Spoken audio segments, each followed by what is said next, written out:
Knygą, in memoriam, pavadinkim taip. Kuo ši knyga ypatinga, lyginant su knyga apie Krasauską ir kitus menininkus?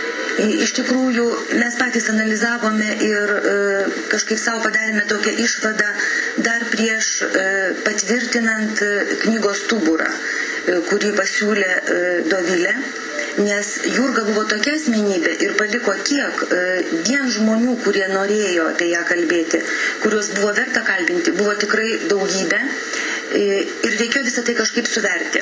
Tai va tada, svarsydami tą stuburą, apie kągi mes norime toje knygoje šnekėti, kokiu aspektu, mes supratome paprastą dalyką, kad knygos, kaip jūs pasakėte, in memoriam, ar knygos apie išėjusius žmonės tarsi rengiamos dviejopų būdų.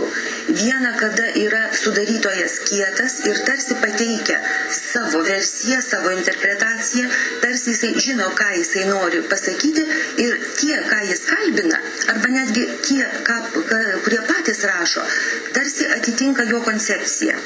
Tai tokios knygos būtų ir apie Stasį Krasauską, kur padėjo ją rengti duktė Rasa. Tokia knyga yra apie dirigentą Joną Aleksą, parengta muzikologo Edmundo Gedgaudo. Ir net tokia knyga yra apie Ričardą Gavelį, bliuzas Ričardui Gaveliui.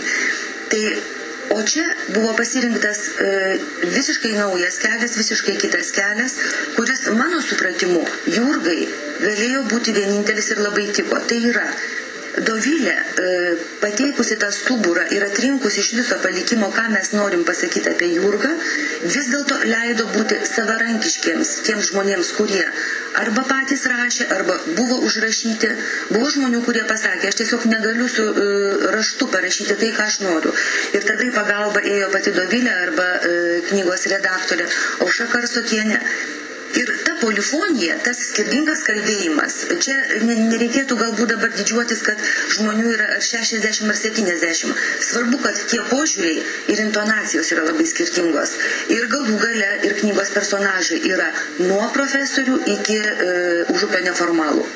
Apie skirtingus požiūrius ir intonacijas truputėlį vėliau. Dabar galbūt pasižiūrėkime ir pasiklausykime, kokį įspūdį knyga Jurga paliko Jurgos Ivanauskaitės mamai.